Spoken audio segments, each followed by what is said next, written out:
Welcome to The Local Lens, the podcast that brings the South Dakota community together.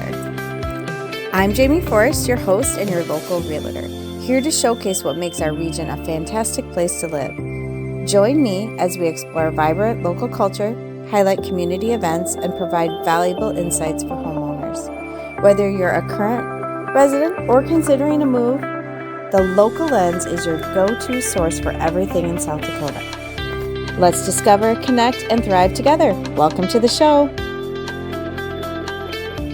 Hey everyone, welcome. I am Jamie Forrest with The Local Lens. I have a great guest here today with me. I'm excited to introduce Dick Hahn, who is a licensed real estate agent from Sioux Falls, South Dakota, and he's with the Results team as a team leader. He's a Rockstar agent down in Sioux Falls who has done great things in the industry. Dick took his career from a club tennis professional serving a tennis ball to a real estate agent serving his clients. He has over 23 years in the industry with over 100 homes sold in just the past 5 years. He is also very active in his community, still involved in the tennis world, and enjoys golfing, boating, and spending time with his family as well. Welcome to The Local Lens, Dick. Well, thank you, Jamie. Nice to be here. You're welcome. Well, let's just get started. I just kind of want to hear about you. Just tell me, your real estate story is so cool. So just tell me, what is your real estate story? Well, I've been a licensed realtor since 2001. And so for over 20 years now, as we kind of alluded to, this is my second career. I spent my first 20 years or so of my career as a club tennis pro, about 5 years here in Sioux Falls, and about 15 years over in Okoboji, Iowa, Lake Resort area in Northwest Iowa. And I found that there are some crossovers. I taught a lot of tennis and I instructed a lot of tennis players and ran programs. And some of that carries over to real estate, where especially when you're working with a newer buyer, there's some coaching and instructing and just teaching that goes along the way just to make it a partnership deal. Totally get it. I mean, you're working towards a goal, whether you're in tennis or in real estate, you're working with them to get them to that goal that they have. Are there any major lessons that you can think of that your tennis career that you've applied to your real estate career to make you successful? I think you have to really get a gauge of where your client or your student in the tennis is at and do a little bit of an assessment. And of course, I work with many first-time home buyers who are brand new to the process. Some of them have done a lot of research, some haven't. So it's just really trying to get a little bit of assessment of where the client's at or where the student's at in tennis and figuring out a plan to help them get to the ultimate goal. I've learned that in real estate especially, we can't assume that anybody knows things that are just very commonplace to the real estate community that we deal with every day. 100%. And so you want to do that without being condescending, trying to talk down to people by any means. But I think most people appreciate that you're really trying to help them along the whole way. Yes. Awesome. Awesome. So you're in Sioux Falls. So I'm up here in Aberdeen, South Dakota. So what do you think sets the Sioux Falls real estate market apart from other areas of South Dakota? Well, Sioux Falls is the largest town in South Dakota. I think our city population right now is somewhere in the neighborhood of 210,000. Our MSA is just over 300,000. So we comprise a pretty good amount of the population in South Dakota. We're growing by about 5,000 people a year. Oh, wow. So we're growing at a pretty steady clip. And of course, those people need places to live, and we're building a lot of apartments. But we are drawing a lot of people in. And I'd say we're growing by about 5,000 people a year. So there is a demand for housing here. Right. And is there a lot of new construction going up as far as single family homes or? There is, I think we've seen that slow down in the last couple of years just with the interest rate increase that we've seen. We're seeing a lot of townhomes and condos, but particularly in the townhomes where, for probably around $300,000, you can get a 3-bedroom, 2.5 bath, 3-car garage, maybe with 1,650 square feet. That would be much more if you were to buy a single family home. Yeah, absolutely. And then sometimes for some of those people, I know not if they have the homeowners association where the lawn care and everything is also included, that's a nice feature for some people with busy schedules. Yeah, a lot of people appreciate that. And we're saying, that if it is something that doesn't include the exterior maintenance, which in many cases is what it is, we're seeing those range from maybe $110 to $150 a month, and generally takes care of the lawn, the snow, the garbage. So really a pretty good deal, and it's where you can lock your door and leave. And if you go away Mm-hmm. for a couple weeks in the winter or the summer, those things are taken care of for you. Right. Yeah. Oh, yeah, I agree. I agree. Someday I hope to be there too, not have to Uh, worry about mowing that lawn. So totally get that. So obviously you've been in the real estate world for quite some time. So 23 years. So we meet all kinds of people, obviously, throughout our journey. Do you have one or two like really memorable stories that you can tell about your real estate experience that maybe, maybe Oh, somebody out there watching is looking at getting into real estate? What can they yeah. expect to see? I think for one thing, I've been through a lot of different markets. When I first got in here, I got into real estate just after 9/11. And of course, that became a time when home became very important. And, we saw that all the way through the kind of 2008, 9, 10 years where we had the mortgage bubble and a lot of homes were tough to sell at that point. So I've been through a lot of different markets.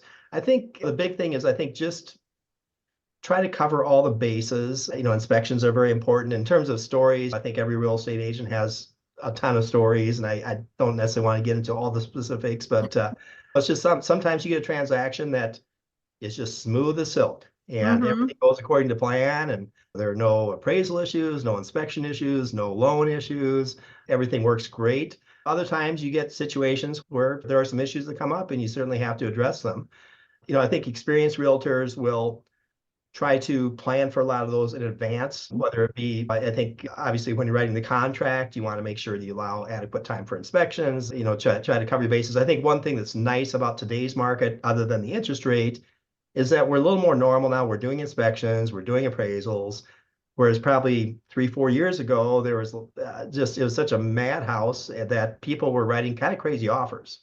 Yeah, if you put down you want an inspection, I mean, it was almost like that was immediately pushed aside in that multiple offer situation. I mean, Yes. Yep. And it and was that's insane.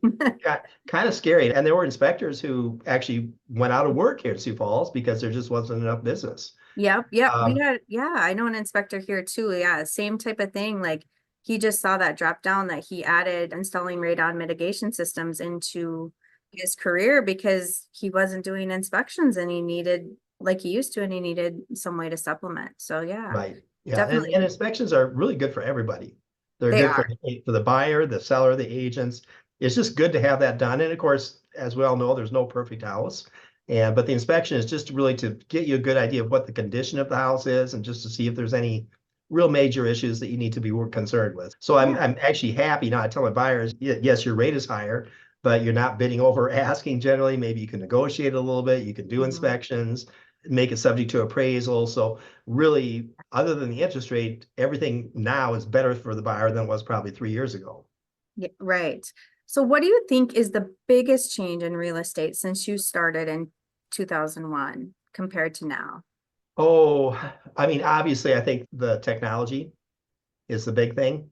When I first started in real estate, we had the books and they came Yes. out once a week. And so you'd find out what the new listings are. By the time you see what is supposedly the new listing could be 10 days old because there's that printing time and then the publishing time. So I think technology has really changed it. Back when I first started, and especially even before that, real estate agents and brokers were kind of the gatekeepers of information. And if you wanted to find out what homes are available, what's out there, what maybe a value of a home is, you ask the real estate professional. Well, now that's out there, which can be a good thing too. When you look at the platforms, so that the listings are out there, and once the listing goes onto the MLS, immediately it's syndicated out to Zillow and all the other sites, Mhm. which really gives a lot of exposure. But so really, I think at this point, it's not so much that we're the gatekeepers of information, but we're the value added, where we have to really use our professional expertise to help guide people, help make sure that help them guide them to make good decisions and Mhm. really be their advocate, which we were before. But I mean, really now it's even more so that, say the information is out there. Right. that They can wasn't be there doing 20 their years ago. own searches and yeah. Oh Right, yeah, I remember like back in the day, I used to look forward to the Sunday paper to see what open houses were going on because you didn't really right. know until you got the Sunday paper. And now it's all out there for you. But it makes everybody's job easier. Honestly, I think our buyers and sellers are more informed than Yes, they used to be and more proactive. And even for us, just that faster communication, knowing what's out there. I mean, it's good. It's a good thing for sure. yes. Technology. I know the company I work for is a really big tech company, so we have a lot of those types of resources and things going on. And yeah, it makes it move faster, just like the world in general is all moving faster than it used to back in 2000%. Yes, and I still think buying a home is different than booking a hotel room or Yeah, buying a stock or booking an airplane flight. It's just it's different. And obviously, we do some virtual tours, which is a step up from just looking at something online. But I think really you need to see the house, or maybe mhm, have a trusted friend or relative see the house. And it's just something where I think buying a house is different. Every property is a little bit different. There's no two properties exactly the same. And so right. we're not a commodity. It's just something that you have to really, I think the real estate agent is important from that aspect. Agree, agree. Yes, I never like to be the judge for somebody. I like them to have a third party if they're from out of state too, because pictures don't do it justice and you see different things in person. So I agree with you 100%. That's a great rule of thumb to go by. Yep. Yep. So let's just talk. We're kind of talking about buyers and sellers now. So what advice do you have? You work with a lot of first-time home buyers. What advice would you give them when they're doing this home search? Like we said, we're there to help them. What kind of advice would you give them?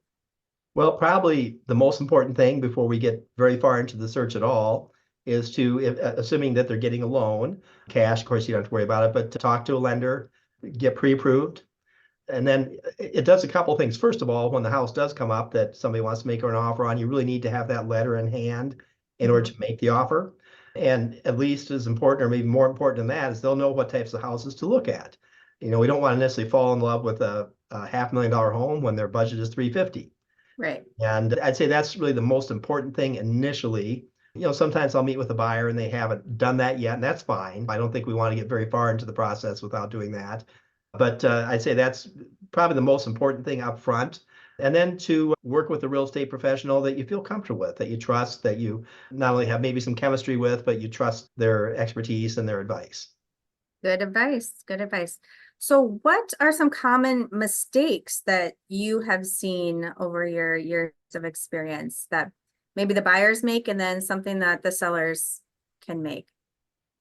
Well, I think when you're selling, obviously, it's very important to do proper disclosure. We have some sellers, and it actually can work out very well when they do that, whether they may have the home pre-inspected.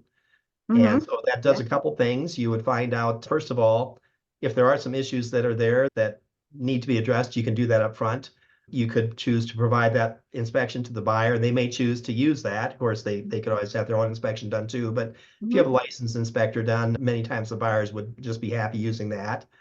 And I think from the seller, I know I always tell sellers that your home probably never looks as good as when you get to put it on the market. I mean, you just Right. some people think, "Man, I don't know if I should sell this house because it's clean, it's Yeah. just decluttered." I think that's where you want to be able on the seller side. You want to be able to have buyers picture themselves in the home. So I think to an extent you try to depersonalize it, declutter it, clean it up as much as you possibly can.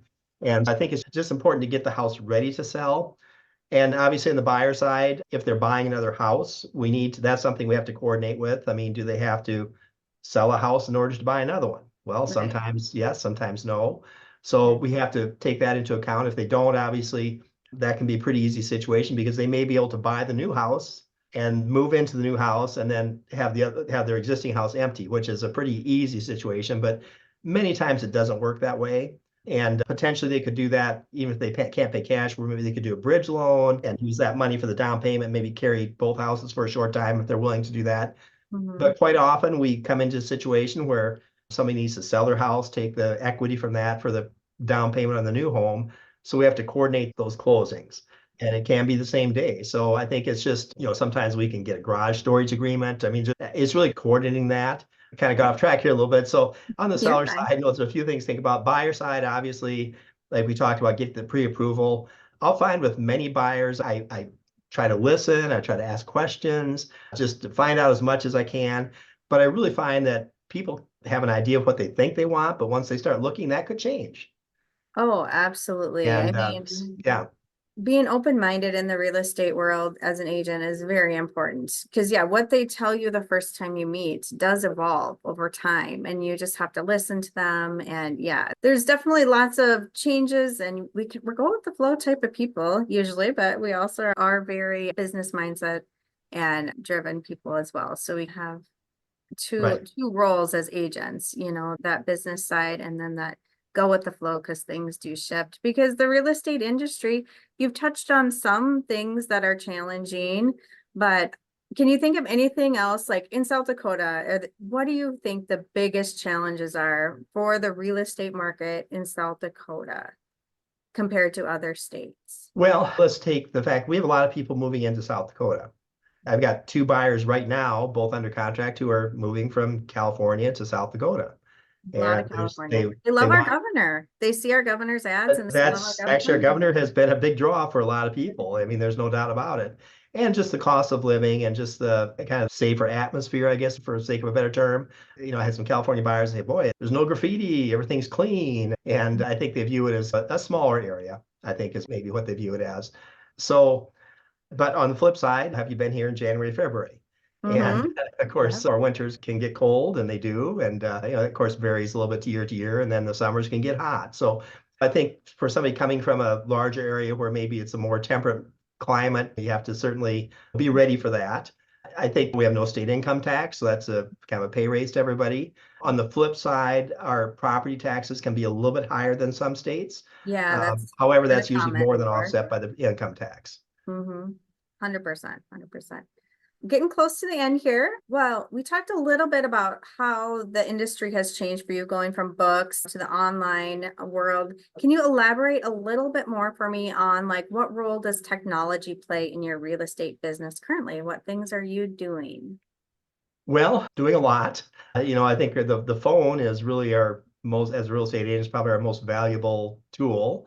I've partnered with Zillow and I get a fair amount of business that way. And they certainly are you can like it or not like it, but more people visit that site than any other.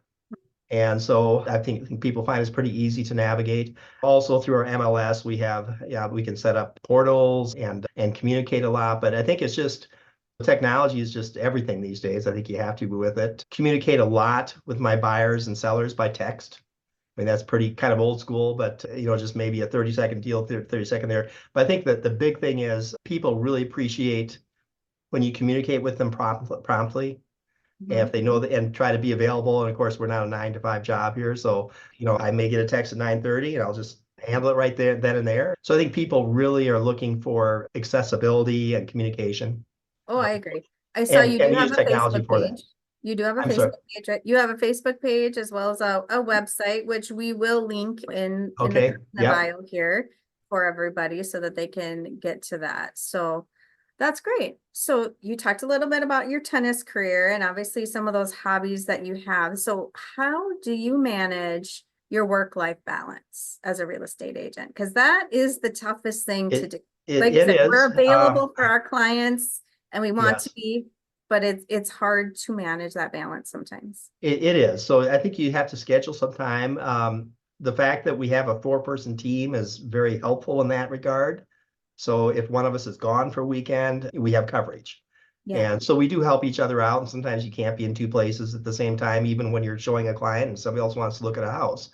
So from that standpoint, it's very helpful if you can, in my case, we have a 4-person team, but even somebody who works on their own, if they could, have an agent, maybe they could partner with when needed to get that extra coverage. That's good because you can't be everywhere at the same time. And I think it's important for real estate or whoever you are that you need to have a life outside of work too.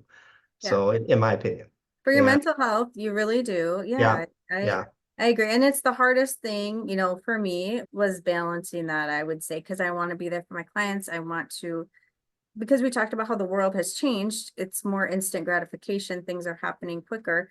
You feel like you need to like jump now when your clients are often okay with waiting. It's time. Yeah, they are. I And know. it's not, and if you're doing something where you can't respond, but again, Yeah, agents may feel differently about it. For me, if it's going to be a 30-second response and I can just take care of it right now, I just do it right then and there. yeah. Or at the very least, if it's something that takes a little more time, say, hey, I'll get back to you with that tomorrow or whatever the case may be. But At least let them know so they know you got it, acknowledge them and say, yeah, you'll get, I love that. You'll get back to yeah, them tomorrow. So that way you have time to properly do your due diligence in their question and getting back to right, them. So right. awesome. Okay, so last question for you. What are your goals for this next year? Well, as a team, I don't think I'll go through the specific dollar goals, but we've set Yeah, a generally. fairly aggressive goal, I think, for the team where it's challenging but realistic in terms of, I guess I don't want to go into the specific numbers, but we do have goals for the team that would set us on a pretty good level. Up We're going like to be, 20% over last year or more oh than? yeah, I think so. I think Okay, so. And so this year, we're doing okay this year. I don't think it's a banner year for real estate anywhere this year, but it's not bad. It's not no, bad. So, no, no, I agree. How about personally?